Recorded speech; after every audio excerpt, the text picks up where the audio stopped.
So hello guys and welcome back to my channel again. This is your girl Enny Oguns, and this is a new tutorial on how to make banana plantain bread, whichever one you want to call it, but usually it's called banana bread. Do you love this banana bread? Do you love the way it looks? Just stay tuned to this tutorial. Don't go anywhere. Have you subscribed to my channel? Please do, and let's get into it.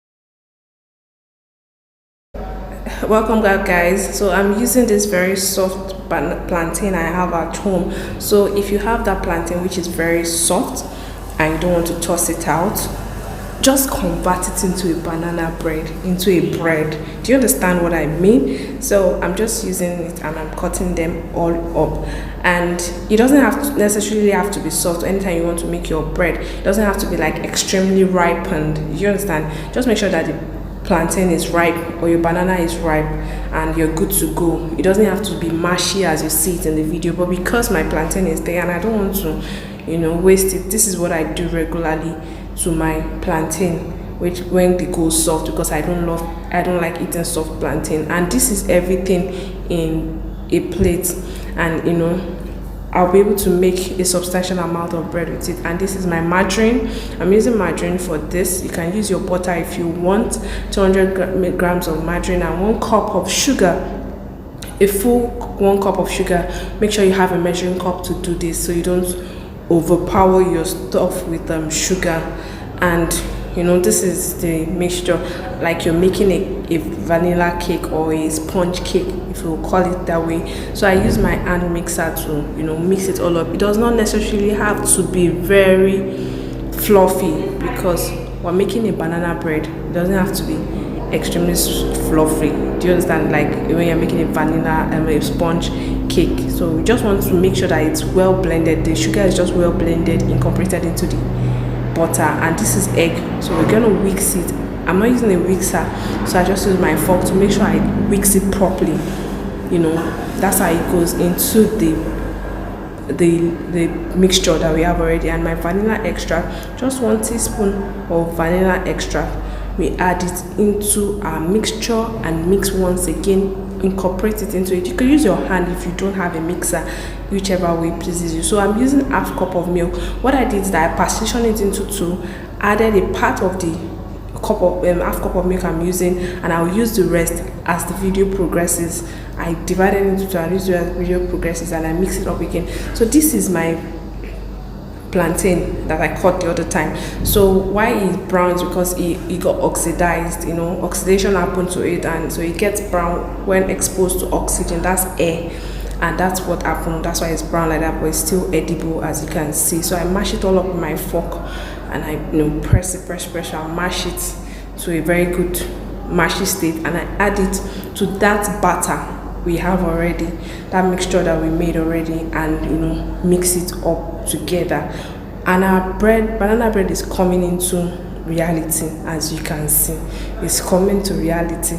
So these are our wet ingredients that we have mixed already, and we are now moving to our dry ingredients. This is our 2 cups of flour. I'm using my Foster Clark baking powder, which is my favorite. Did I tell you I'm a baker? So my I added my baking powder already, and 1 teaspoon of baking soda, which I added to it, and my cinnamon to give it that better taste, if you understand what I mean. And we mix everything up together. So that's what we are doing basically. And I add the rest of the flour. I add the flour in bit by bit so it doesn't get all messed up everywhere.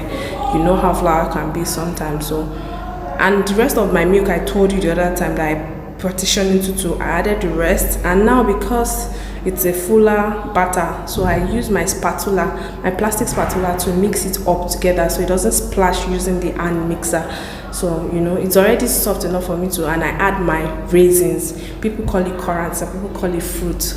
I add my raisins to it. I love raisins, and if you add raisins, you can also add peanut to it, whichever is your choice. You can add peanuts to it, you can add granite to it. So I add just a tiny bit more into it because I love my raisins in my banana bread. So I have my pan oiled up already. Like I clean this way up with a butter. So you can use a margarine too, and I add you can see I have another portion of it, of the batter, so I can still make more banana bread with just that little quantity that we are using, quantity of stuff that we use. And I put more raisins on the top, you know guys, it will come out so beautiful. And I put it in the oven and wait for some few minutes like 45. A few moments later. And so there we have it, guys. We have our banana bread. You see how soft, you see the raisins I put on top of it, you see how they came out to look. So you can also add maybe your cashew nut or your peanut or your groundnuts, whichever one places you to add to it. You can even add coconut flakes if you want, coconut crumbs if you want to, just whichever way. This is how I like my banana bread. I hope you enjoyed this video. I really love it. Guys, have you subscribed to my channel yet? If you have not, please do, and please click the notification bell beside it so you can get updates anytime I drop new videos. I hope you learned a thing or two from this video. Thank you so much, guys, for watching. Don't forget to click the like button, and don't forget to share with your family and friends who may need a banana bread recipe or a plantain. So don't throw those soft bananas away, don't throw those soft plantains away. This is what you can make with it. Thank you guys for watching, and I'll see you in my next one. I love you.